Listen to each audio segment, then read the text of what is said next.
Welcome, welcome, welcome. Happy holidays, everybody. This is the Darren Green Show, and you already know what it is. I'm your host, Darren Green, coming to you loud, live, and in color to get into these things, okay? I'm glad to, chop it up with you guys before the new year drops, okay? It's about to drop like an album, okay? That's how crazy it is. 2023, let me tell you something. It was a ride, and I had a good time, even though there were times where I was just like, girl, what is going on with my life? And then there were really good times that I shared with friends, family, and also myself. Okay. And that's what's gonna bleed into the next year, okay? As I get into my New Year's resolutions, what I'm gonna do, what I'm not gonna do, who I'm gonna hang with, who I'm gonna not hang out with, what I'm gonna give energy to, and what I'm not gonna give energy to. Okay. Had to get a bomb right there real quick before we get into some things because it's a lot. It's a lot, right? I'm taping this show on Thursday. Okay, I got to work on Friday.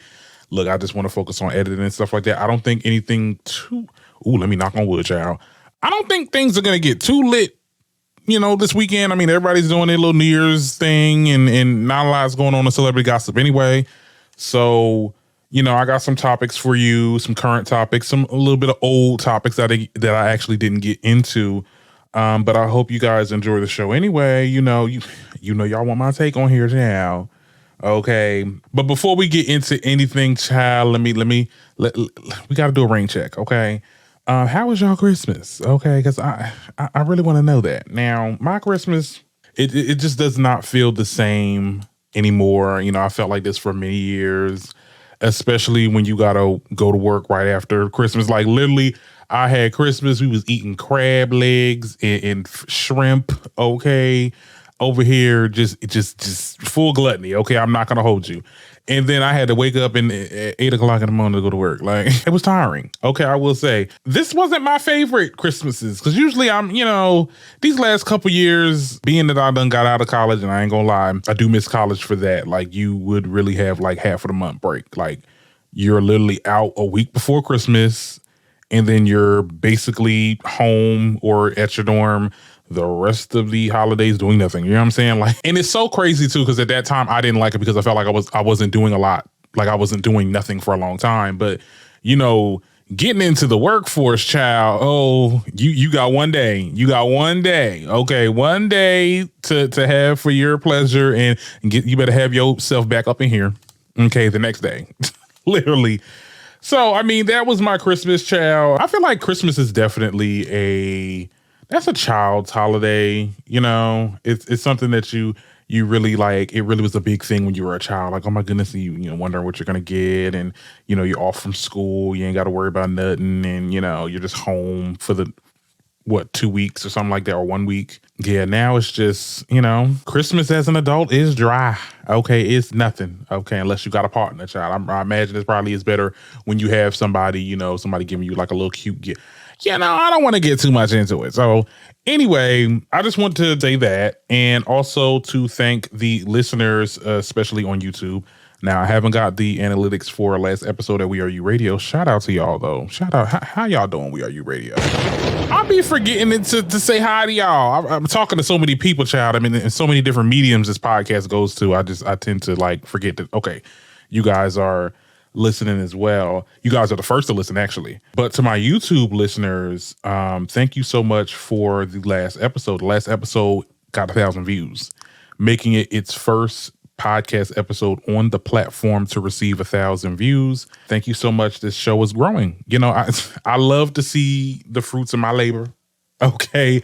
And also y'all, I like to see y'all interact with the stuff and comment and say what you want to say. Even the negative comments. Cause we got a couple of those. Okay. We got a couple of, you ain't going nowhere. Your stuff is trash. This, that, and the third. Look, I'll be seeing it. I'll be deleting some of them comments too, but I'll be keeping some of that on there too. Cause we love engagement in any way, shape or form. But I'm happy at the numbers that I'm getting for the show. It really is growing. There were days this year where I wanted to give up. Okay, I was literally looking for like, is there any other way, any other avenue I want to explore other than media or, you know, content creation and stuff like that, I literally was like, I'm done. Because it's, when you're a small creator, and I don't want to get into it too much, right? Because I don't want to hold up too much of your time. We're already at 6 minutes, but it's hard. It's hard. You have your high highs and you have your low lows. You know, it's not like when you're like a bigger creator, like you put out content, you could put out anything and you get like at least 1,000 views. You know, with me and many creators like myself, like we have to be the very best in every post that we do, or they, you know, the algorithm just does not. And it's not y'all. I don't want anybody to ever think that it's the listeners, the subscribers, or whatever. It literally is the algorithm. Like, they will highlight you. They will put you in, you know, circulation if they want to. And, you know, you have to show the best type of content, not for y'all, but we got to prove to them that our content should be recommended to our subscribers, people that subscribe to us. It doesn't make any sense. It doesn't make any sense, but this is where we're at. So thank you guys for supporting and listening. I'm going to keep this thing going. I'm never going to give up, okay? I'm big on manifestation, okay? And I've been manifesting, you know, this career, and I believe that it's going to take off the way it's going to take off. We're getting more interviews, more collaborations. I'm doing more with the show. I'm doing another podcast photo shoot that's coming out earlier this January. Can't wait to see the fit that I got. When I tell y'all gonna gag. I'm telling y'all, y'all are going to gag because of this concept that I have for this podcast cover art. Anyway, I've talked way too much. We need to get into the show, okay? We got a lot coming up. We got to talk about The Color Purple. I didn't see it yet, but, you know, there's a lot of people talking about it, y'all, so we'll get into it a little bit. We also got to talk about Kevin Hart trying to sue, or is suing, Tasha K. We'll get into that a little bit later. Then we got to talk about Simone Biles. Look, if she like it, I love it. All right. We'll get into that. Then we'll talk about Nicki Minaj and Doja Cat. Are they at odds? Or what's going on with that? All that and more coming up right now, child. All right. Now let's get into our first topic. So yeah, we got to get into The Color Purple because there's a lot of conversation surrounding this film right now. Okay. It came out Christmas. Okay. I didn't watch it. I'm going to watch it on Saturday, which is the day we're premiering the episode. But like I said, I'm taping this on Thursday, so I don't have an opinion on if it was good or not. Didn't see it yet, but I have high hopes that this film will be excellent. When you look at the lineup here, I love Daniel Brooks. I love Fantasia Barrino and Taraji P. Henson as Suge. Like, come on, like this is a recipe for success. Let's be very clear. I've heard rave reviews. Well, I'm gonna be honest. I heard some mixed reviews. Okay, there was some people that were saying that the movie was really, really good. They loved the singing. They loved the acting. It was just perfect. There were others that said it should have just been on Amazon Prime. Okay, so it literally was mixed. Okay. The reviews were mixed, but The Color Purple had a strong opening. Okay, earning $18.15 million in the box office, becoming its second biggest Christmas Day opening of all time. So that's okay. Come on. Let's get a little bomb for that. They also scored an 88% on Rotten Tomatoes, dethroning its 1985 predecessor. Okay, look, here's the thing with Rotten Tomatoes. I feel like Rotten Tomatoes is starting to become paid. Like, I remember there was this movie one year, this year actually, they gave it 100%. I'm like, 100%? Everybody liked it? Oh no, somebody getting paid. But there are times where Rotten Tomatoes gets it right. Let's be very clear. There was a lot of conversations about the contents of what happened in this film. We recently had the conversation about Taraji P. Henson and how she was, you know, almost didn't take this role because she was lowballed. Well, now we're having other conversations. Now, since the movie has come out, we see some people, you know, voice their opinions. I know K. Michelle, she basically talked about how she loved the movie, but was very triggered by, you know, the contents of what happened. You know, if you watch the original Color Purple movie, I mean, I'm positively sure, right, that this is going to be not as graphic as the 1985 Steven Spielberg version. Let's be very clear. I happen to believe that it might be. So I don't know what K. Michelle talked about. I mean, look, I didn't see it yet, so I guess I can't speak on it. I'm pretty sure there's going to be DV, which I think that's what she was triggered by because we know of K. Michelle's story. Yeah, we're not like Rashida. We believe. No shade, but I understand how this could be triggering to people that go through DV and domestic violence for people that don't, I'm abbreviating. So I understand that aspect. There was also people complaining about it being a musical. Like there was too much singing. I'm sorry. Like, did y'all not get the memo, honey? Like the movie was based off the Broadway musical. Like, did y'all not? They casted Fantasia. Like there was gonna be singing in this. Come on, like. I feel like people just want to complain about everything, child. Y'all don't know what a musical is. There were also people talking about the same-sex interactions, I'm guessing, between Suge and Celie. Again, did we not watch the first movie? Did y'all not see that? Like, and more importantly, did y'all not read the book or heard about the book? Because the book was worse. And I'm not saying worse as in like bad, but they was, okay, they was fucking. Okay, let's be very clear. Okay, in the book. But they kept it PG for, the 1985 movie because, at that time it wasn't accepted or whatever. But no, Celie and Suge was a thing. This is not no new, oh my goodness, they just trying to add in that agenda and this, that, and the third. Nobody want to add in nothing, honey. Anybody adding in nothing, they ain't already there. Okay, Celie was definitely on that type time, and so was Suge. Like I said, I don't have much to say about this movie because I have not seen it yet. But when I do see it, I will probably make a TikTok video or YouTube video about it, talking about my reaction. So anyway, let's move on, honey, because like I said, I don't have too much to say about this movie. I didn't see it. Now, we got to get into Kevin Hart, child. Kevin Hart is trying to sue Tasha K. I keep on saying trying. And someone caught me in the comments, not trying, he is. He is suing Tasha K. Okay, I'm going to get into this little article right here, and I'm going to tell you my thoughts. Now, according to The Blast, Kevin Hart is suing Tasha K for allegedly trying to extort him for $250,000. In legal documents obtained by The Blast, Kevin Hart claims Tasha K sent a representative from her blog to Kevin's team in November, saying that she had an interview with Kevin's former assistant, Maisha Sheikh, and if he didn't want the damaging interview to come out, he would have to cough up $250,000. Now, he then sent Tasha K a cease and desist saying that she did not have permission to discuss any story about him and he wouldn't be paying her any of the money, right? Now, Tasha K then posted a snippet of an exclusive interview with that assistant, and that move basically prompted Kevin and his team to believe that this was Tasha K trying to threaten them, right? Now, here's the thing about that video. I'm not sure if they're talking about this video right here. Sorry for my audio listeners, but it's the video of the actual snippet of the interview or the other video, right? There is another video. I don't have it potted up, but it's her in her Instagram story of her basically saying, oh, we're not on Kevin Hart's payroll and we're going to get that money any means necessary.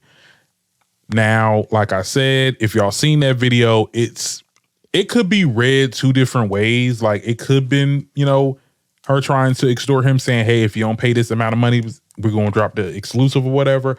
Or it could just be like her saying that, I don't got no loyalty to you, so I'm going to drop this story because we the media and this, that, and the third. I think the video could have been interpreted in two different ways, right? Now, this is the actual snippet, right, from the interview, and this is what they were talking about. I'm going to play it right now. You worked for was the Harts. Yes. Kevin Hart. Enico Hart. What made you reach out? It is a time for Hollywood to hear this story, especially because a lot of people are locked in non-disclosures and they're not able to talk and protect themselves. Mm-hmm. But you have to protect the person you're working for. Where's your protection? When did things start to turn up around there? The extortionist. I'm listening to Mario on the radio in the morning. I almost crashed my car because I heard him say that Kevin's best friend, JT Jackson, had set him up. In exchange for millions of dollars. All the charges were dropped against JT, but they weren't dropped against Kevin. They redug up, I guess, old LGBTQ jokes or something. Correct. That he was saying on Twitter, and they wanted him to apologize, and he said,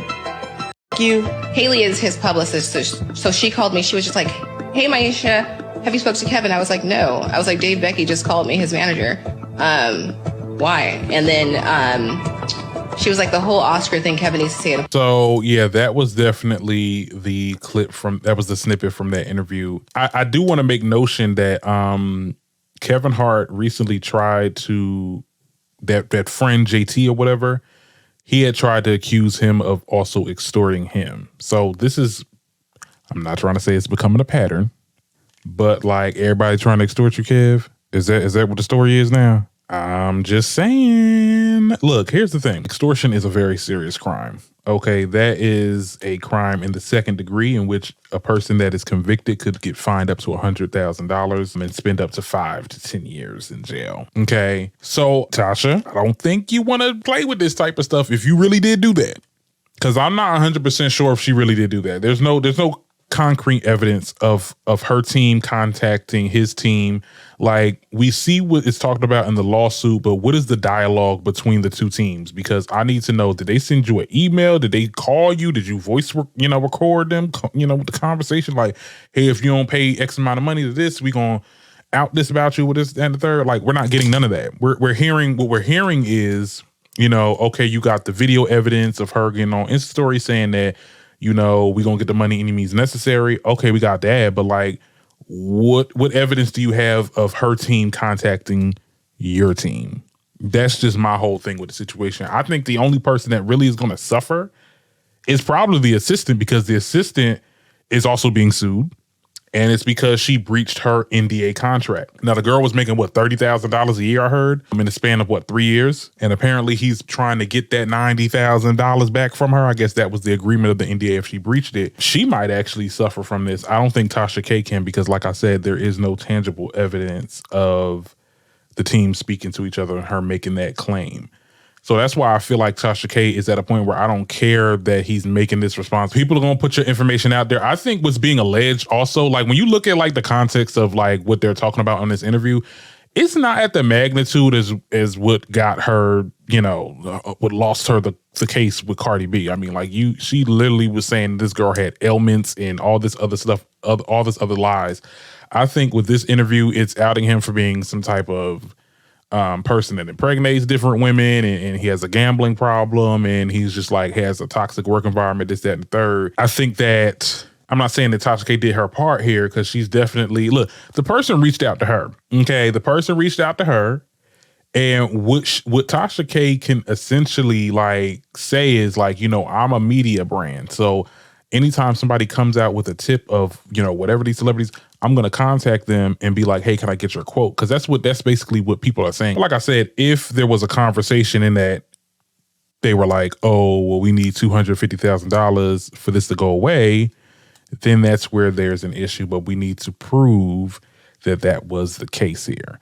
I think that a lot of this stuff is smoke and mirrors. I think that for them in the lawsuit, they were bringing up the fact that, oh, well, Tasha K is known for being sporadic like this. I mean, bringing up the whole Cardi B lawsuit. I'm like, okay, that has nothing to do with what's going on here. Okay, that don't bring up old stuff. I mean, I guess you can use it, but still, like I said, where's the evidence? We want the dialogue. I want the transcribed conversation between these two teams that said that Tasha K wants this amount of money in order for this interview to go away. I don't see it. I don't know what's going to happen. Like I said, this is very new. Maybe they do have the information and they're not, releasing the information, right? We do know that Kevin Hart's team has, gave all of their evidence and findings to the cops. So they're going to be doing their investigations. And Tasha, let me tell you something, girl. Yo ass will be in jail if you keep it up. I'm just saying, look, I'm very indifferent. Even though I don't mess with Tasha K, look, I do not mess with that girl. But I think that, I don't know if she's 100% guilty in this. I think she's just, was just doing her job. Somebody came to her, this assistant that clearly worked for Kevin Hart before, came to her show and was dropping some details. I don't know if the details are true or not, but we will see. But the thing about it is, though, not for nothing, and a lot of people were already saying that Kevin Hart be cheating on his wife, child. Some of the stuff in there that she was saying was kind of true. Like, and that's probably the reason why he's even making this lawsuit a thing, because the truth done came out when it shouldn't have. Okay, because you signed an NDA and you broke the NDA. I feel like I said, I feel like the beef is really with the assistant.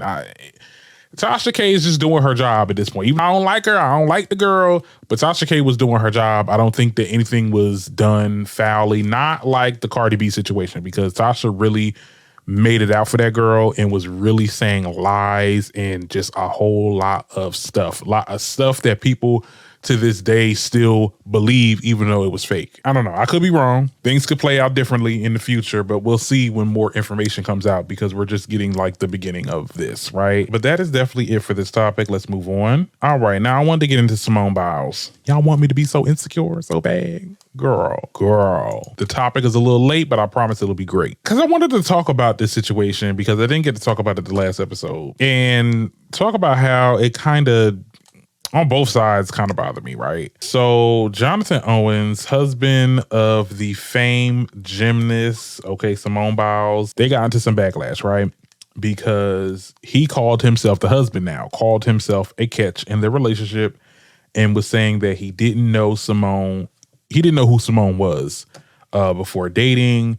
And after they matched on some type of dating app, she went into his Instagram, was liking up a bunch of pictures, and basically she initiated the relationship between the two. People didn't like that, okay? People felt a way about it. People felt like, oh my goodness, like he's disrespecting Simone, and, you know, she's like this big gymnast that yada, yada, yada, you know, same old stuff, right? People just didn't like what he had to say and basically was saying that she should definitely curse him out or break up with him or whatever.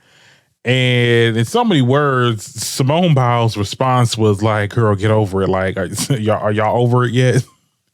Basically telling y'all to mind y'all business and that I love my man. I'm going to stick by my man. I'm going to stick beside him, basically. That's basically what it was. And people are upset about it. I'm like, girl, let me tell y'all something. And I made like a video about this on TikTok and I was just like, girl, ain't no celebrity going to make me feel that way. Like the way she made y'all feel small, the way she made y'all look so dumb for defending her. Y'all over here defending her against her man. And she was like, girl, what y'all talking about? Like, this ain't got nothing to do with y'all. Could never be me. And coming from a person that does celebrity gossip, you get what I'm saying? I talk about the celebrities, but at the end of the day, if you want to stay with your person, your partner that's possibly toxic, they got red flags, girl, if you like it, I love it. Okay. What's good for me ain't good for you. Okay. I'm just never not that invested in saying that, oh, well, you don't need to be with this person. I feel like, girl, for what? Honestly. Now, most of y'all ain't gonna really like what I'm gonna say about the situation. Is it true that this man is a cornball? Okay. And that Simone is a little insecure about herself? Absolutely. Right. But trying to get her to recognize her lack of self-worth while coming for her looks as if that's not the same thing that made her insecure in the first place. I mean, it really defeats the purpose, right? People saying that when he leave you for a white woman or when he cheats on you or when he beats on you, don't come crying to us. I think that's such a wild thing to say, right? People just love to be outraged by things. And people just want to have like this little viral take of her taking down this, you know, calling this person a pick-me. And look, I love pointing out pick-me's. I love pointing out, you know, all the types of toxic people in the world. But at the end of the day, like, she is going to do what she's going to do. Okay. Don't nobody run her life but her. She is this decorated gymnast that, you know, chooses to put her husband before her. Okay. That is her choice. This is a free country. And for the people that already sees what's going to happen to her in the horizon, you know, let it happen. Let it happen. Okay. Cause she'll find out if that's the case. I think what he said was asinine. I think what he said was disrespectful. But at the end of the day, I can't, if you're not going to take it, like I said in the last episode with Christian Keith, girl, if you're not going to take it serious, we ain't going to take it serious. Okay. Clearly you down for your man. The second she would have said I'm gonna stick beside him with that damn picture, I'd have been like, oh, okay. You ain't gonna have me looking crazy, girl. You ain't gonna have me looking like the single friend that always tells their best friend not to be with their man. I don't do that with my real friends. Let's be very clear. You want to stick by this toxic man, I'm gonna be right there like, okay, all right, well, you know, I'll be right there in the wedding like, okay, well, I'm in here. Even though he gonna treat you like that's fine, you know. I'm just never gonna be that person that's just gonna be like, oh my God, you don't need to be with this person. Like, because then they'll turn it around and be like, well, see, that's why you single. Oh no, you ain't gonna have me looking like that. Not at all. And like I said, I just never understood why people were so like enraged by like I guess this is a celebrity thing. When a celebrity dates a certain person that they don't like the whole thing with Holly Bailey and their streamer person DDG, like Yeah, I mean, I don't really care for the boy or whatever. I love me some Holly. I love Holly and Chloe and Holly. Do I think that he's the right one for her? No. Girl, who am I to say that? And at the end of the day, the man makes his money. I just seen the man give her a Birkin bag for Christmas. So he got it. Look, big bank take little bank. I'm just saying. But, he got his own money too. And I think that, they got what they got going on is what they got going on. It's so weird coming from me, I know, because I talk about celebrities, for a living kind of, right? But in that aspect, I think that's just a little bit too evasive. Like, girl, I'm not going to be like, oh, you shouldn't be with this person because of X, Y, and Z, because you pointed out some red flags. It'd be people that be having green flags that still be abusive and toxic, and they still break up with them. Let's be very clear. Things happen. And if that wasn't a deal breaker for her, it shouldn't be a deal breaker for y'all. And that's just all I have to say about that. We'll move on off of that topic. Why are they saying Nicki Minaj and Doja Cat are at odds? That's one of the older topics that happened. Like I said, I wanted to talk about it. I wanted to talk about it last week, but I just didn't know how to piece it together. I didn't have enough time. But Nicki Minaj talked about an artist that she wanted on her Cowgirl song. Love that song, by the way. Now, originally she said that she sent the song over to the artist and that they declined it and had their people say that the artist thinks that Nicki doesn't like her. And this is what Nicki said on Station Head, essentially. Now, I'm not going to lie. I was kind of side-eyeing Nicki, right? And it just looked like she was mad because the person said no. I'm like, at the end of the day, don't nobody owe you a verse. Sorry, not sorry. People have the freedom to work with you or not. But it was until I saw this Funny Marco interview where she really explained like what it was, like the whole situation in its entirety. And that's why I started to shift my opinion. But here's what she had to say. Album, there definitely was a feature that I wanted on a song called Cowgirl. I like that song. Thank you. The person first recorded it and sent it back. And then my album came out, ended up coming out a long time after. Like I kept on like pushing it back a little bit. So then the person hit me one day and said they were in a different era. And I was like, oh, okay. So you told me that months later. Okay, and then after that, their people apparently said they wanted to do it. They, now that they were not, I guess, in that era anymore. And we said, okay, let's see. And then we got another few comments saying that they don't really think I like them. Doja definitely is playing in Nicki's face because I ain't no way in the world you gonna backtrack, you gonna renege, and then renege again. No, you're playing in my face. If you're going to decline a song, then decline the song. Okay, don't sit there and decline it and then come back and be like, you know what? Well, I'm in that era now. I'm off that. I'm gonna go on the song, and then say no, never mind. I don't think that you like me. That's disrespectful. And I'm not trying to sit there and say, Nicki is this high and mighty artist. Let's be very clear. Let's keep it a bean. You don't get too many chances like that. And I understand that, Doja, you are who you are as well. Now, is it a little problematic that her team is kind of like talking to Nicki saying that they don't think that... I think the team really could be to blame also. And I think that's really the reason why a lot of these girls be beefing. It's really because the people behind the scenes and the teams getting together and they having their own little situation. And they're telling the artist like, hey, we don't think this person really messed with you or whatever, this, that, and the third. That definitely could have been at play here. But also for Doja to sit there and we know it's Doja because Doja was the one that was doing the rebranding. She's the only artist that was doing rebranding. Okay. I think for her to sit there and go back and forth is just completely unprofessional. A lot of people were talking about it. They saying, oh, Nicki just looks bitter and she looks like, oh my goodness, she's like really thirsty for a Doja feature, like the power of Doja. Look, here's the thing. She had a deadline. Okay, she had to get the song out here because first of all, she had to push back the album like one time. She had to meet deadlines. And she could have gotten another artist on the track, but at that point, it probably was too late because she was, trying to figure out if Doja was going to be on it. So, like, this could have really pushed back a lot of things. I mean, and there's a lot of politics. There's a lot of things that people have to do to get these albums done at a timely fashion. And the thing about it is, though, I'm kind of on Nicki's side. I was side eyeing her. I ain't gonna lie, but I definitely feel like Nicki was not at fault here, and Doja was just being weird. I don't know if this was like her trying to do the same thing that Nicki did to her when it was your album and you sent her the songs and she didn't like it. I guess that's what you were trying to give with this. I don't know, child. But now the Doja stands and Barbs are not getting along, child. Well, I mean, it was a matter of time, child. These stan culture don't never sleep, honey. They don't never sleep. Now, one other topic I wanted to get into before I get up out of here is this Trina story, child, because it's trending. She over here saying that Beyonce is the #1 female rapper. Look, girl, let's get into it. Here's the video.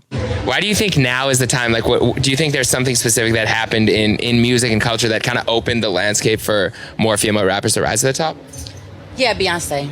Because she's like the #1 female rapper when she does rap. So I feel like... Listen, this is it. People do sleep on Beyonce when she does spit. There's no sleeping on the queen, okay? There's no sleeping on the queen. It's just one of those things, like, of course, this is the queen's Beyonce, but when you hear her do a song and there's rapping involved, it's like, oh my God, like, it's more inspiration. And I don't know, it's just a good thing, man. I feel like for the girls now, and when you hear them and when you look at them, it's just all different kind of music and it all sounds different. And right, she starts jibber jabbering after that. So I'm going to stop there because she really wasn't saying much. And at the end of the day, a lot of people were talking about the fact that she could have possibly been shading Nicki Minaj because it makes no sense that you brought up Beyonce being the #1 female rapper when she does rap. When we have a artist that literally opened up the door for a lot of these new girls. I mean, and for yourself to come back into relevance, because let's be very clear, we didn't hear a word from Trina until Trina got on that song with Nicki. And I don't want to sound like, the younger generation just don't understand. Like, I didn't know who Trina was until I saw her and Nicki on that 5-Star Chick song. Okay, let's be very clear. Now, her saying that Beyonce is the #1 female rapper, let's be clear. She could have said other things, right? She didn't even have to say anybody's name. She could have said the rise of social media and TikTok and trending music culture is what is really driving these girls to become #1 and really break out and be a breakout star. But the fact that you said Beyonce, it just doesn't make any sense, right? You tried to do a Mariah Carey. Okay, when Mariah Carey gets in an interview and she gets asked a question that she kind of doesn't really want to answer. So she responds with a witty retort and we all laugh at it because it's like, oh my goodness, are you serious, Mariah? It has nothing to do with the question that was asked, right? But Trina did this very clumsily because it just does not make any sense. Now, let's be clear, because I am a Beyonce fan too, all right? And I definitely feel like her rap cred should definitely be highlighted because she does rap. There are music that she's in that she raps. Okay, whether or not y'all think that she wrote it or not, okay, I'm just saying. I know she has a lot of writers. She does deliver her lines as if she was a rapper. She is considered, she's more singer, obviously, but she does rap from time to time. That doesn't mean that you're the queen of rap or you're #1 in rap. Let's be very clear. Not a lot of these girls are looking to Beyonce for inspiration. I mean, the only thing that they can look at Beyonce for inspiration is her hard work, dedication, actually getting up and doing what needs to be done. That's it. But when it comes to being a rapper, a lot of these girls look up to Nicki. And I guess you didn't want to say that because, we know Trina and Nicki not to get along, child. I don't want to go down that rabbit hole, but yeah, they not really getting along, child. Now, social media erupted. Okay, people was coming after Trina, honey. They had the video of this girl singing "Moment for Life." You know the Barbs. You know the Barbs, okay? They are going to make a joke out of you when you try to come for their queen, right? So they posted this video of Trina literally performing Nicki Minaj's song "Moment for Life" like this was karaoke night.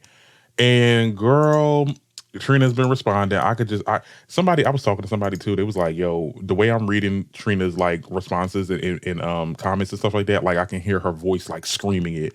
So basically she responded to that person posting a video of her singing "Moment for Life." She was like, yes, I came through and slayed it. See, the thing is, I don't have a problem with nobody. I'm probably the only female rap artist that always shows love, all female artists. No jealousy, no insecurities over here. I'm actually your favorite fave's fave. And then I was like, okay, girl, now we trying to read, honey. We trying to read. Look. Last time I checked, I thought Nicki's fave was Lauryn Hill, but okay, go off, girl. She even brought her little loudmouth, you know what, Bobby, he was saying some stuff, child. You know, he liked to, Bobby likes like to defend his cousin because that's his identity. You know, his identity is, he's cousins to Trina. I'm not going to share any of his videos because he was weird. Like, he's just, anyway, my whole thing is, it did start like a conversation on Twitter.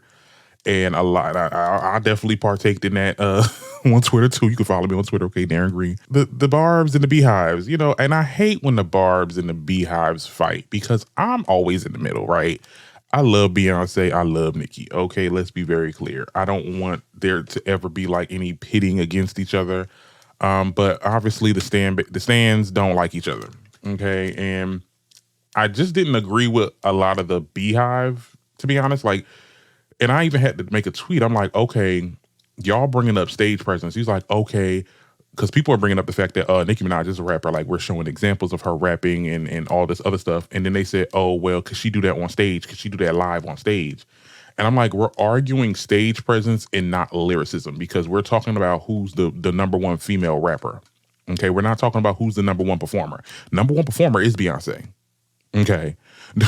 Number one singer is Beyonce. Let's be very clear. But when we're talking about rap, give props when it's due. Nicki Minaj is the number one female rapper.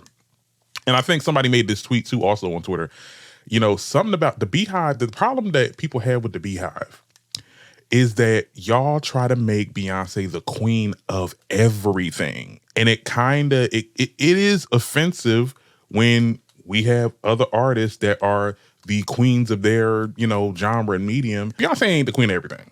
Let's be very clear. Like, she is the queen of pop music or R&B. She is that girl. She is arguably the second Michael Jackson.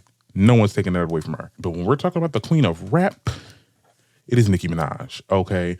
And Trina definitely said that she didn't say that to really uplift Beyonce or anything. She said that to slight Nicki. And it just is what it is, honey. It just is what it is. And I don't care that she's getting the heat that she's getting. The Barbs is coming for her. And she looked stressed, honey, because I think there was another post that she made, child. This is the mess that you made. Okay, you done made your bed. Now you got to lay in it. Now the Barbs going to come for you for the next couple of days. I see those people. The Barbs is over here posting all the clips that Kaya, because Kaya don't like Trina, child, calling her sour, you know what, and all that. I'm like, not y'all digging up old Kaya stuff. Y'all about to wake up Kaya again, child. But anyway, I'm off this topic. I'm done. So anyway, that's it for this episode. I hope you enjoyed it. This was a pretty small episode, not too much topics to get into. But next year will be grand. We'll start the year off strong. And we'll have a lot more topics to get into. I'm manifesting, child, because, girl, these last couple of weeks were dry. But I hope you enjoyed the show, and I'll see you guys next year. Have a happy holidays. All right, bye, y'all.